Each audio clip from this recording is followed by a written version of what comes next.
పదే పదే నీకు ఇంగ్లీష్ రాదంటారు. చైనా వానికి ఏం భాష వచ్చు అధ్యక్ష? జర్మన్ వాళ్ళకి ఏం భాష వచ్చు అధ్యక్ష? జపాన్ వాళ్ళకి ఏం భాష వచ్చు అధ్యక్ష?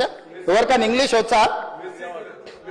మెస్సీకి ఏమొస్తుంది అధ్యక్ష? మా మిత్రుడు శ్రీధర్ రేపు మెస్సీకి స్పానిష్ తప్ప ఏం రాదు అధ్యక్ష. ఆటగానికి ఆట తెలవాలి అధ్యక్ష. పరిపాలన చేసేటువంటి పాలన తెలవాలి అధ్యక్ష. భాష అనేది మాట్లాడుకోవడానికి పనికొచ్చేది అధ్యక్ష. భాష జ్ఞానం కాదు, భాష విజ్ఞానం కాదు.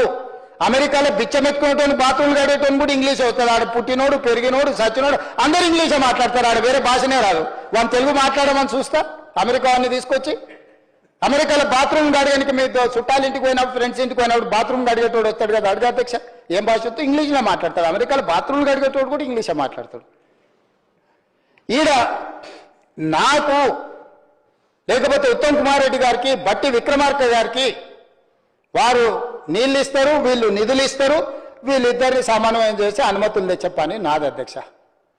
వాళ్ళిద్దరికి ఇంగ్లీష్ అవుతుంది అధ్యక్ష. నాలాక ఇంగ్లీష్ రాదనుకున్నాం. వీరు సెంట్రల్ యూనివర్సిటీ, వారు నేషనల్ డిఫెన్స్ అకాడమీలో చదువుకున్నది. నేను ఒక్కనే గవర్నమెంట్ స్కూల్లో చదువుకున్నా అధ్యక్ష.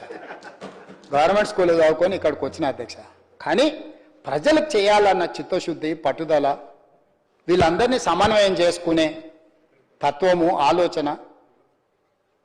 ఇంగ్లీష్ వచ్చిన వాళ్ళం కావాలంటే ఇద్దరు జీతం ఇచ్చి పెట్టుకుంటా అధ్యక్ష. 24 గంటలు మాట్లాడిపిస్తా అధ్యక్ష ఇంగ్లీష్లో.